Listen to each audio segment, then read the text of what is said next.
যায় না? এটা কি? হ্যাঁ, তুমি আন্টিদের একটা কবিতা শুনিয়ে দাও তো, রেন রেন গো এটা। রেন রেন গোয়ে, জোরে বলো। রেন রেন গোয়ে কি পরে?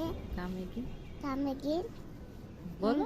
another day তারপরে is a memo want to pay পরে কি? বলো। রেন রেন গোয়ে,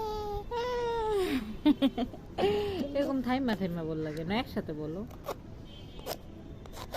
বলো বলো বলো রেন রেন গো, জোরে, আন্টিরা যাতে শুনতে পায়। Rain rain go away coming another day is a memo want to little pay আম্মু little want to pay rain go away little যায় না, ওইটা কি লিটল আম্মু। আসলে আসলে তুতুত পাখি ল্যাংজা লেজ, এটা লেস না, এটা লেজ এটা চিপস না, এটা হচ্ছে